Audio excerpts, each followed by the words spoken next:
Bienvenue dans cette partie dédiée aux différentes fins de Clair-Obscur Expédition 33. Nous allons revenir ensemble sur les deux fins du jeu avant de les analyser plus en détail. Et si vous souhaitez l'analyse complète avec l'histoire, les secrets et les easter eggs, vous trouverez la vidéo intégrale sur la chaîne. Attention, cette partie s'adresse à ceux qui ont déjà terminé le jeu. Bon visionnage! À ce stade, le jeu ne raconte plus seulement une histoire. Il nous demande de faire un choix. Avant d'aller plus loin, je vous recommande vivement d'augmenter toutes les relations au camp au niveau maximum.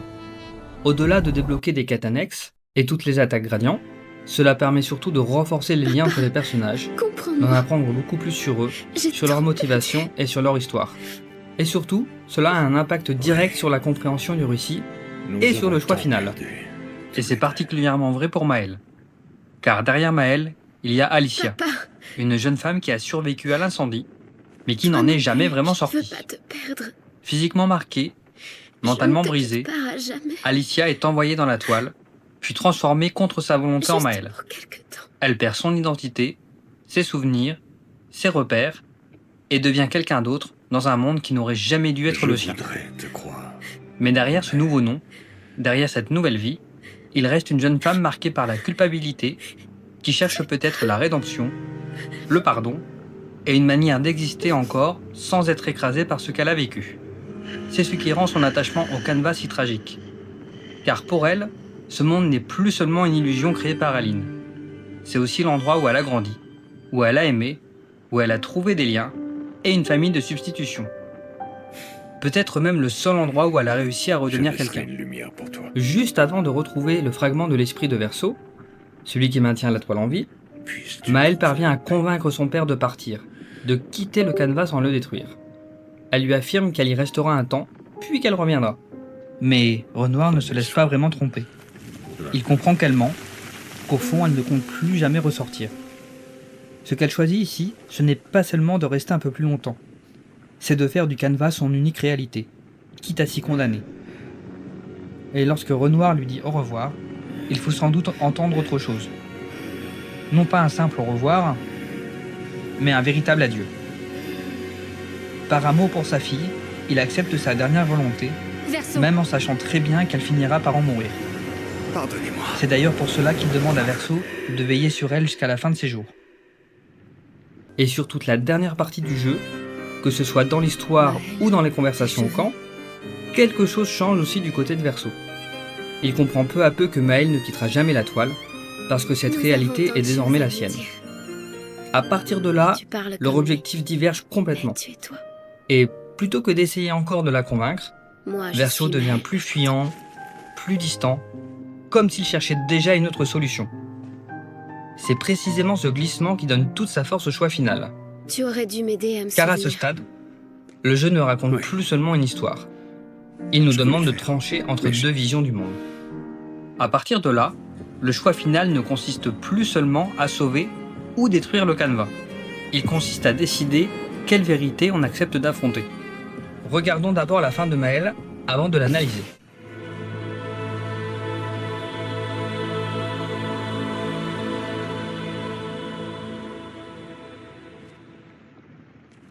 Alicia, je t'en supplie. Empêche-le de peindre. Ne dis pas ça. Je t'en prie, ne dis pas ça.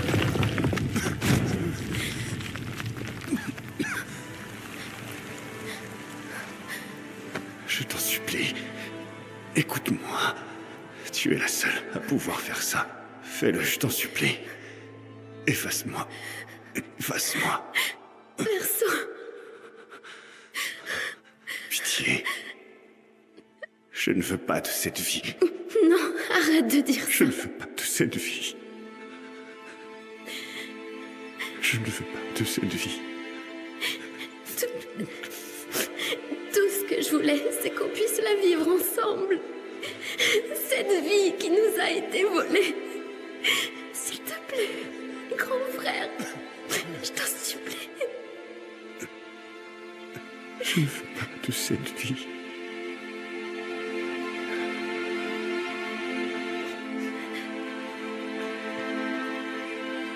Aide-moi. Aide-moi.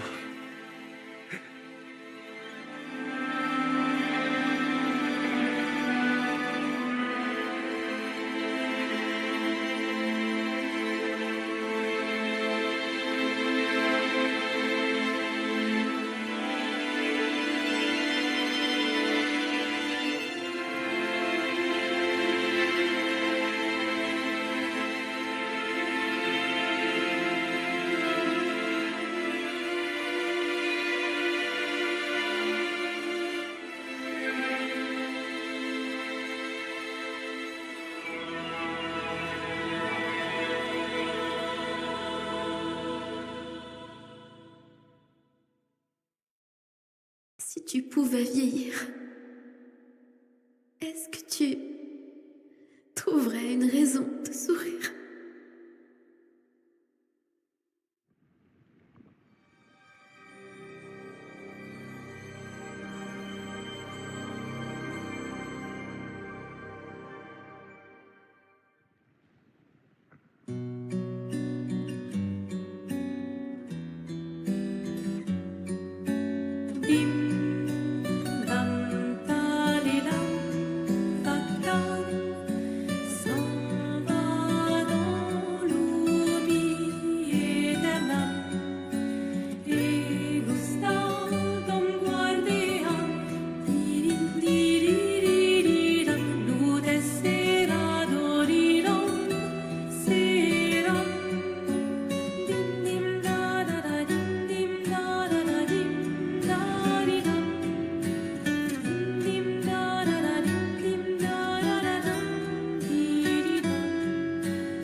Dans cette première issue, Maëlle affronte Verseau, et elle le tue.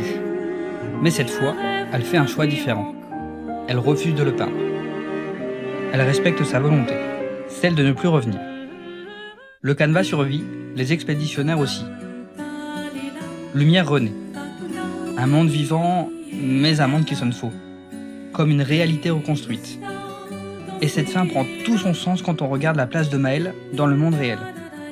Elle n'a que 16 ans et elle a passé autant de temps à l'intérieur de la toile qu'à l'extérieur. Et, dans la réalité, Alicia n'a jamais vraiment été regardée comme quelqu'un à part entière. Sa mère ne lui reconnaît aucun véritable talent en tant que peintre. Le simple fait qu'elle ne lui laisse qu'un seul tableau exposé dans le salon, et un tout petit, en dit long sur la place qu'elle lui accorde. Et de son côté, Cléa la considère presque comme une moins que rien, quelqu'un de faible, d'inutile, de secondaire. Autrement dit, dans le monde réel, Maëlle n'a ni reconnaissance, ni véritable place, ni avenir qui lui appartient vraiment. Que je ferai le même choix que Verseau. Tu peux toujours revenir. Maintenant qu'elle est défigurée à cause de l'incendie, et comme elle le dit elle-même à Verseau, Ta vie vaut plus que ça. Mais quelle vie? Une vie seule, enfermée dans une coquille vide, bâillonnée et sans avenir. Tu es Maëlle, où que tu sois. aux yeux de Maëlle, Alicia est presque déjà morte dans le monde réel. Et quant à savoir ce qui est réel, Gustave, tout dépend du point de vue. À plusieurs reprises dans l'aventure, elle se demande d'ailleurs si tout cela est réel. réel? Et le constate que, maintenant qu'elle a parfaitement conscience de qui elle est, elle a trouvé sa réponse. J'ai tant perdu. On comprend donc qu'elle ne peut pas se résoudre à perdre ce qu'elle considère, elle, comme parfaitement réel. À l'opéra, Maëlle assiste à une représentation de Verseau, finalement de retour. Tous les personnages sont vivants. On retrouve Gustave, Sophie ou encore le mari de Ciel. Un mystérieux enfant, qui pourrait être le fils de Verseau et Lune, accompagne Maëlle. Le format est en 16/9, les couleurs sont chaleureuses, mais sur scène, tout devient plus troublant. Verseau apparaît plus âgé, comme le reflet d'une vie qu'elle s'est inventée. Le ton devient beaucoup plus froid, l'image passe en 4/3 noir et blanc. Comme contrôlé par une force invisible, le visage figé, Verseau refuse de jouer. Le public est troublé. Et l'on voit Maëlle atteinte du déclin, ce mal qui touche les peintres restant trop longtemps fermés dans leur propre création. Un autre élément rend cette scène encore plus troublante. Verseau, mais aussi les autres, paraissent plus âgés, avec des traits plus marqués. Cela pose immédiatement une question. Maëlle est-elle repartie de zéro avec eux, en leur faisant oublier qu'ils étaient prisonniers du canevas? Ou bien a-t-elle conservé ses amis tels quels, avec leurs souvenirs, leurs blessures, et leur conscience de ce qu'ils sont devenus? Le jeu ne tranche pas clairement. Et dans les deux cas, le malaise reste entier. La phrase que l'on entend alors est d'ailleurs capitale. Si tu pouvais vieillir, est-ce que tu trouverais une raison de sourire? Elle donne à la scène une profondeur encore plus triste. Je t'en Le temps supplie. passe, oui, mais cela ne veut pas dire que le deuil avance. Tu es la seule à pouvoir Cela faire peut ça. simplement vouloir Fais-le, dire je qu'il se t'en supplie. prolonge. Efface-moi. Verseau, lui, la supplie de l'effacer, de ne pas le repeindre. C'est essentiel, parce que sa volonté est claire. Il ne veut pas Je ne revenir. veux pas de cette vie. Maëlle, en revanche, Arrête de dire n'est ça. pas capable d'aller Cette jusque-là. vie. Elle ne peut pas se le permettre. Tout au plus semble-t-elle le libérer de son immortalité. On peut donc supposer que cette scène se déroule quelques années plus tard, ce qui collerait avec l'âge de l'enfant qui l'accompagne. Mais une autre lecture reste possible. Certains y voient au contraire une scène presque immédiate, dans laquelle seul Verseau aurait changé, comme s'il était le seul à conserver pleinement ses souvenirs. Et puis il y a la musique. Dans cette fin, on entend une note fausse, lourde, une vraie dissonance. En musique, la dissonance, c'est précisément le manque d'harmonie. Et ici, elle est évidemment volontaire. Elle est là pour créer un inconfort, pour faire sentir à l'oreille ce que l'image raconte déjà. Quelque chose ne va pas. Tout semble beau, presque parfait, mais tout sonne faux. Derrière cette fin, une vérité persiste. Le deuil n'est pas terminé, il est simplement repoussé. Et Maëlle reproduit inconsciemment le même schéma que sa mère. Refuser de lâcher prise. Maintenant, regardons la fin de Verseau avant de l'analyser.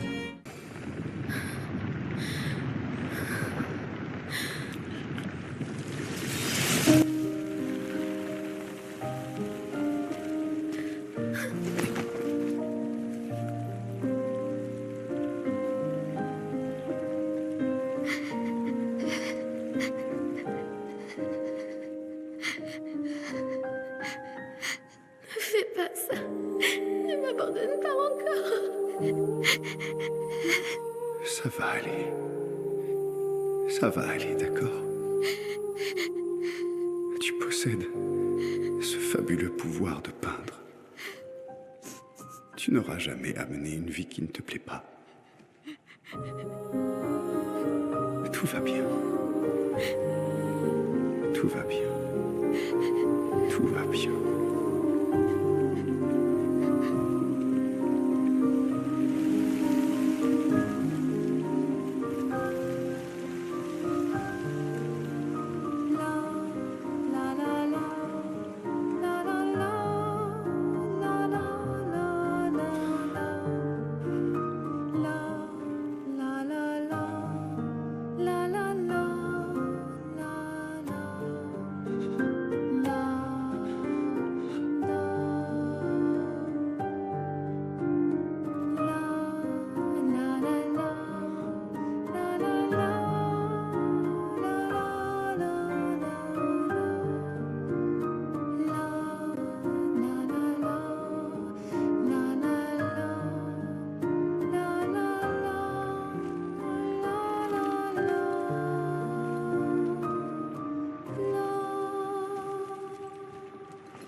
Mes amis, vous me manquerez.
Tout va bien. C'est fini. Verseau.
Miroir du temps, nos histoires s'alignent dans le creux de nos mains. Deux mondes se dessinent, l'un peint de rêve où le chagrin s'efface. l'autre nu et réel, où notre deuil prend place. Au lendemain non écrit, sous les étoiles, où tout commence, rien ne finit.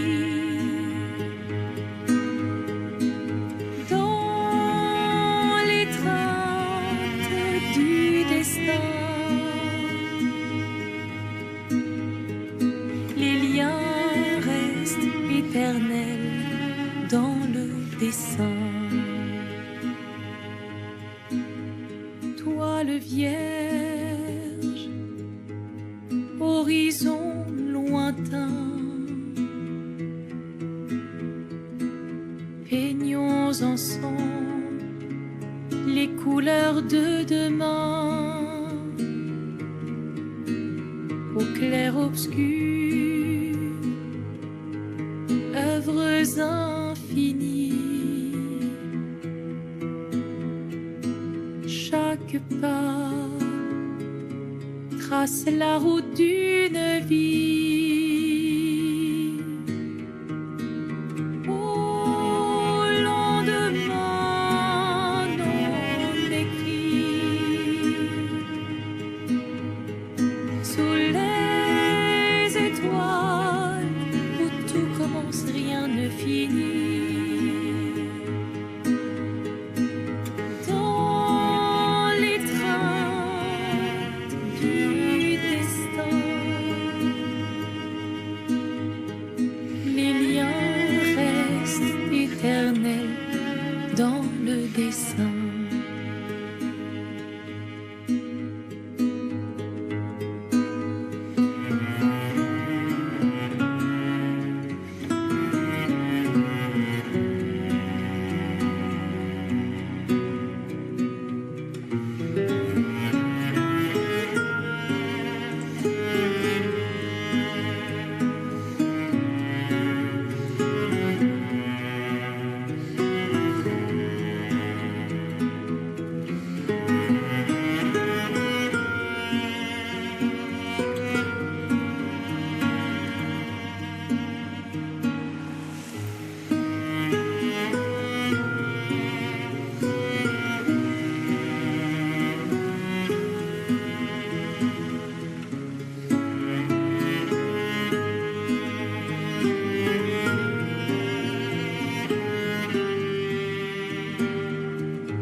Dans cette fin, c'est Verso qui l'emporte. Il affronte Maël et il On l'efface. est tous des hypocrites. Mais ce geste n'a rien d'une victoire brutale ou triomphante. Au contraire, il s'agit presque d'un dernier acte d'amour. Avant de disparaître, il lui rappelle une chose essentielle. Elle a le pouvoir de ne pas subir le monde, de choisir, de lâcher prise et surtout de recommencer une vie ailleurs, une vraie vie. Verso quitte alors le canevas avec son propre esprit et cette fois, on revient à la réalité, la vraie. La famille d'Alicia est réunie autour de la tombe de Verso. À ce moment-là, un détail attire immédiatement l'attention. La date inscrite sur la tombe de Verso, le 33 décembre. Une date impossible qui n'existe dans aucun calendrier réel. Dans un jeu où le nombre 33 revient sans cesse, ce n'est évidemment pas anodin. Cette date semble placer la mort de Verso hors du temps, comme une rupture impossible à intégrer dans le cours normal de la vie. Et le fait que cette tombe apparaisse seulement à la fin, une fois que son fragment d'esprit a quitté la toile, renforce encore cette idée. Pour la première fois, sa mort n'est plus repoussée, ni repeinte, ni transformée en refuge. Elle est enfin regardée en face. Cléa est là, présente. Et pour la première fois, quelque chose semble s'apaiser. Le deuil n'a pas disparu. La douleur est toujours là, bien sûr. Mais elle n'est plus transformée en prison. Elle est regardée en face, acceptée. Et c'est précisément cela qui permet d'avancer. Et il y a un détail très fort dans cette fin. c'est la seule fois où l'on voit vraiment le visage d'Aline. Toutes les autres fois, elle reste cachée au public, comme si le jeu lui retirait son identité propre pour ne laisser visible qu'une mère perdue dans son chagrin. Ici, au contraire, son visage existe enfin pleinement. Comme si, en acceptant la réalité, elle redevenait enfin quelqu'un, et pas seulement une douleur.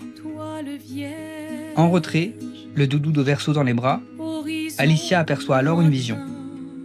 Les membres de l'expédition 33 lui font signe. Un dernier au revoir. Une trace. Un souvenir. Et cette image est capitale parce qu'elle montre que tout ne disparaît pas pour autant. Accepter la réalité ne veut pas dire trahir ce qu'on a aimé. Cela veut simplement dire apprendre à vivre sans les enfermer dans une illusion. Là où la fin de Maëlle prolonge le refus du deuil, la fin de Verseau choisit au contraire de traverser la douleur pour enfin en sortir. Et c'est aussi pour cela que cette scène est si forte. Alicia y apparaît seule, oui, mais cette solitude n'est plus celle d'un enfermement. C'est celle d'un avenir encore incertain, encore fragile, mais désormais ouvert. Quelle que soit la fin, le jeu nous laisse avec une question. Faut-il s'accrocher à ce qui n'existe plus ou apprendre à vivre avec ce qui reste? Car au fond, Clair-Obscur ne parle pas seulement de son monde, il parle du nôtre, et de notre capacité à accepter la perte ou la fuir. Et pourtant, même après avoir vu les deux fins, même après avoir fait un choix, tout n'est pas entièrement expliqué. Car ce que Clair-Obscur nous montre n'est qu'une partie de l'histoire. Le reste, il faut aller le chercher ailleurs. Dans les détails, dans les décors, dans les silences. Car au fond, le jeu ne nous raconte pas tout. Et c'est précisément là que commence son histoire cachée. Nous venons d'analyser les différentes fins de Clair-Obscur, Expédition 33. Si vous souhaitez poursuivre avec l'histoire, les secrets, les easter eggs et l'analyse complète, la vidéo intégrale vous attend sur la chaîne. Si la vidéo vous a plu, n'hésitez pas à le faire savoir en laissant un commentaire ou en vous abonnant à la chaîne. C'était Vince, le conservateur du Nintendo Museum, et je vous dis à bientôt dans les allées du musée.